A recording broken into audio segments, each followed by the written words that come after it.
जी बिस्मिल्लाहिर्रहमानिर्रहीम। अस्सलाम वालेकुम नाजरीन, मैं हूं डॉक्टर नुमान अली और आपकी खिदमत में एक नए सेशन के साथ हाजिर हूं। आज की वीडियो का टॉपिक है गोट फार्मिंग या फिर भेड़ फार्मिंग, शीप फार्मिंग।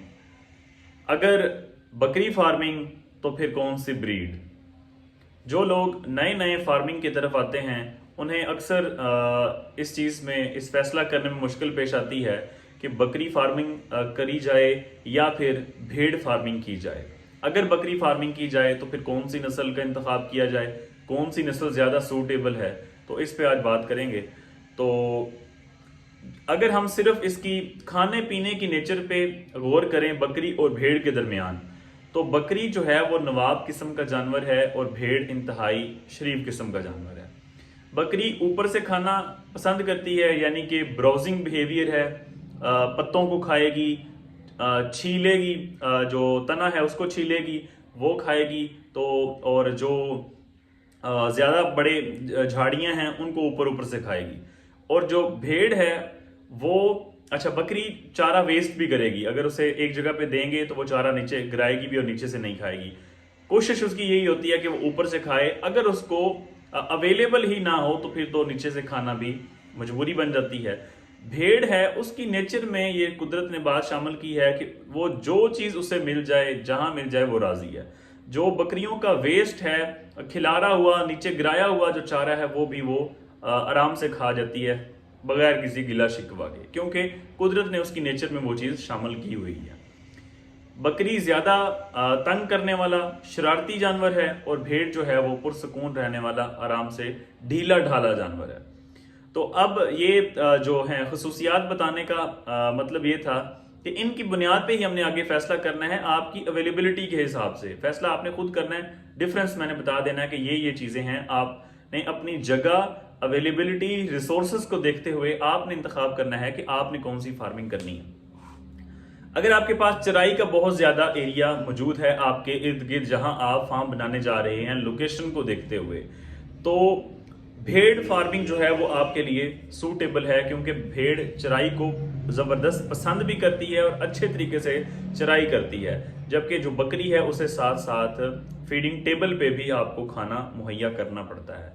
अगर चराई का एरिया कम है फिर आप बकरी फार्मिंग पे आ जाएं। बेहतर यही है कि आप बकरी फार्मिंग रखें। अगर चराई का एरिया ज्यादा है तो आप भेड़ फार्मिंग की तरफ जाएं। अगर आपने सेलेक्ट कर लिया है कि हाँ जी आपने, बाकी भी इसकी मैं खसूसियात चलें, पहले भी एक वीडियो में डिस्कस कर चुका हूं, उसका लिंक भी इस वीडियो के साथ ऐड कर दूंगा। तो जिन भाइयों ने इन दोनों के दरमियान, बकरी और भेड़ के दरमियान मुकम्मल डिफरेंस देखना है तो उसकी एक वीडियो अपलोड है, मैं उसका लिंक इसकी डिस्क्रिप्शन में डाल दूंगा, तो आप देख सकते हैं। तो जो बकरी है इसमें बीमारियां ज्यादा आती हैं, ठीक है, लेकिन इसकी अच्छी खसूसियत यह है कि जब इसे बीमारी आएगी तो फौरन पता चल जाएगा, अपनी अलामात ये जाहिर कर देगी कि मुझे कुछ हो गया, खाना पीना फौरन बंद कर देगी, ढीली हो जाएगी, शक्ल इसकी बताएगी, आंखें अंदर चली जाएंगी तो फौरन बताएगी नज़ला, जुकाम, बुखार के मैं बीमार हो चुकी हूँ। लेकिन जो भेड़ है वो इंतहाई रेजिस्टेंट जानवर है, कुव्वत मुदाफ़त रखता है बीमारियों के खिलाफ। भेड़ में बकरी की बनिस्बत बीमारियां कम आती हैं, लेकिन इसका एक जो नुकसान है वो ये है, डिसएडवांटेज कह लें, कि जब इसमें बीमारी आती है तो उसको ये बर्दाश्त करती रहती है, अलामात जाहिर जल्दी नहीं करती। जब बीमारी आखिरी स्टेज पे पहुंच जाती है, ज्यादा बढ़ जाती है, तब ये जाहिर करती है कि ये बीमार हो चुकी है। तो एक तो ये कुव्वत मुदाफ़त रखती है, ये इसकी अच्छी बात है।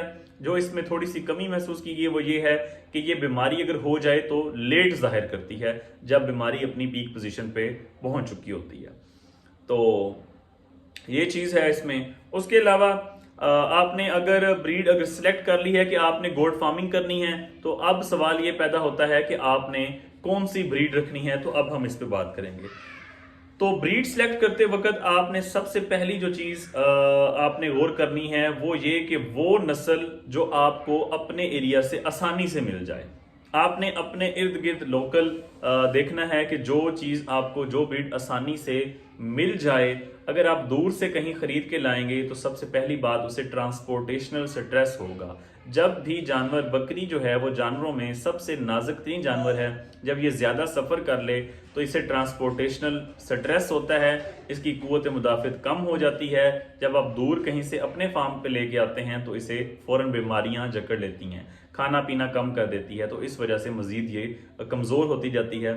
तो इस वजह से लोग अक्सर ये दावा करते हैं कि जो दूर से बकरियां नहीं लानी चाहिए, अपने जो करीब आपका एरिया है वहाँ से बकरी मिल जाए तो आपने वो वाली लेनी है। जो दूसरा पॉइंट है इसमें वो ये है कि डिमांड ऑफ द एरिया, आपके अपने एरिया की डिमांड क्या है। फॉर एग्जांपल अगर हम बात करें चौक आजम, लैया, भक्कर, राजनपुर, यहाँ पे राजनपुरी ब्रीड जो है वो बहुत ज़्यादा फैली हुई है। लोग रखते ही सिर्फ राजनपुरी ब्रीड हैं, बाकी ब्रीड्स बहुत कम है, कोई अगर इक्का दुक्का कोई शौकिया रख ले। तो यहाँ पर अब एक तो अवेलेबिलिटी भी यही है, करीब मौजूद भी यही है और डिमांड भी इसी की है। अगर हम दूसरे इलाके से लेके आए ब्रीड फैसलाबाद की, ठीक है, गुजराती ब्रीड, दूसरी कोई भी बीतल की कोई भी ब्रीड ले लें, तो उसमें जो है इसका डिमांड कम है, लोग खरीदते नहीं है, उसका रेट बहुत कम लगता है। राजनपुरी ब्रीड जो है यहाँ पे बहुत ज्यादा है और रेट भी इसका अच्छा लगता है। तो अब जब आपने ब्रीड सिलेक्शन करनी है, एक ये लोकल ब्रीड जो यहाँ पे आसानी से मिल भी जाती है, रेट भी अच्छा खासा लग जाता है। अब जब आपने बेचनी है तो आपके पास ये ऑप्शन होना चाहिए कि आप बेचने का कहीं और फौरन बिक जाए, मंडी पे लेके जाएं, फौरन अच्छे रेट के साथ बिक जाए, बजाय इसके कि आप दूसरे एरिया से ब्रीड लेके आएं, यहाँ पे रखें, मौसमियाती जो तब्दीलियां हैं, यहाँ का जो मौसम है आपके एरिया का वो बर्दाश्त भी ना कर सके, बीमारियां भी हों, आप बड़ी मुश्किल से पालें भी सही और अपने एरिया में सेल करना चाहें तो वो सेल भी जल्दी ना हो।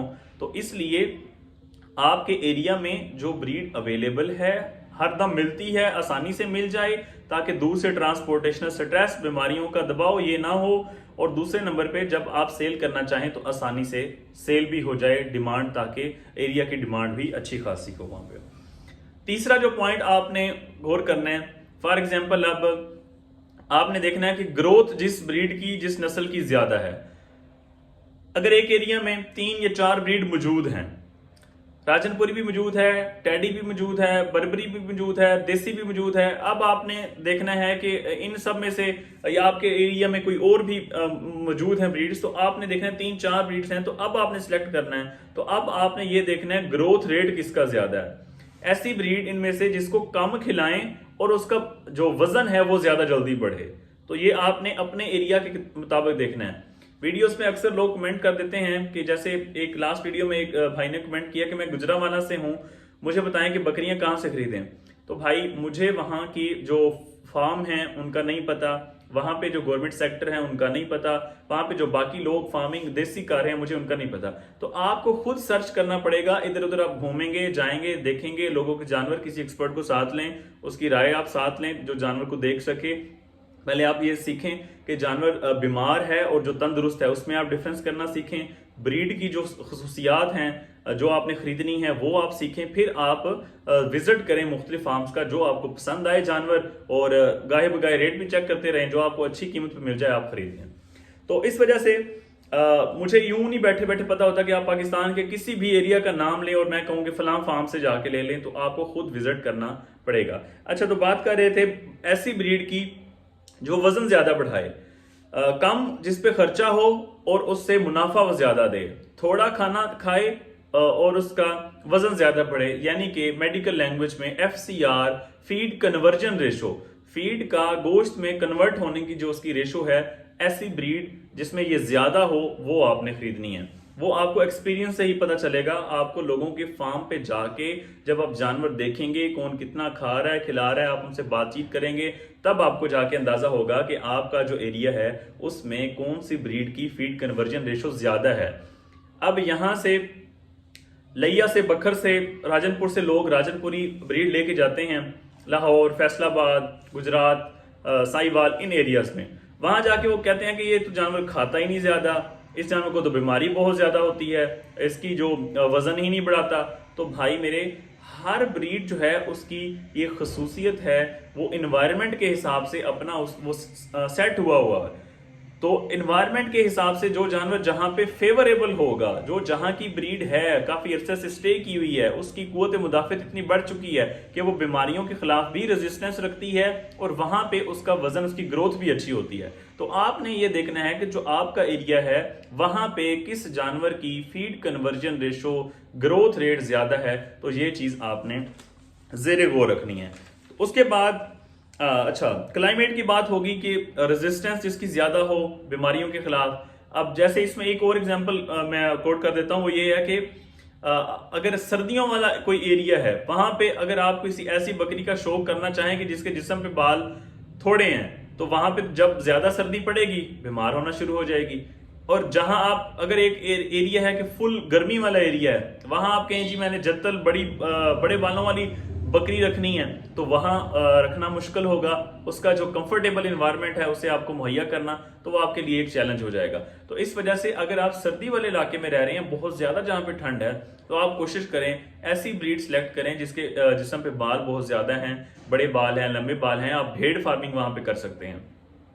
एक और मिसाल, अगर आप रह रहे हैं पहाड़ी इलाके में और आप ब्रीड वो सिलेक्ट करते हैं जो कि रेगिस्तानी मिट्टी वाले इलाके में है, तो वहां पे जब वो पहाड़ी इलाके में जाएगी, वहां पे पहाड़ों पे चरने के लिए जाएगी, तो उसके खुर खराब होंगे, खुरों का मसला होगा।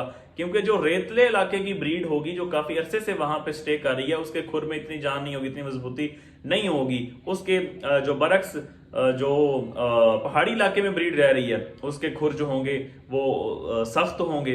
ये कुदरती बात है कि वहां का जानवर अपने हिसाब से इसको ढाल लेता है, अपने एनवायरनमेंट के हिसाब से खुद को ढाल लेता है। तो इसलिए आपने, अगर आप पहाड़ी इलाके में रह रहे हैं, तो वहां आप पहाड़ी इलाके की ब्रीड देखें, वहां अपने फार्म सर्च करें जिसका जो है फीड कन्वर्जन रेशो ज्यादा हो, जिसका ग्रोथ रेट ज्यादा हो, जो वहां से आसानी से मिल जाए, अगर आप बेचना चाहें तो आसानी से बिक जाए। तो ये वो सारी चीजें हैं जो आपने ब्रीड सिलेक्ट करते हुए कि आपने कौन सी ब्रीड से आपने स्टार्ट करना है, तो ये सारी चीजें आपने गौर करनी है। तो उम्मीद करता हूं कि आपको सारी बातें समझ आ गई होंगी। फिर भी किसी भाई का किसी किस्म का कोई क्वेश्चन हो तो आप कमेंट सेक्शन में पूछ सकते हैं। बहुत शुक्रिया।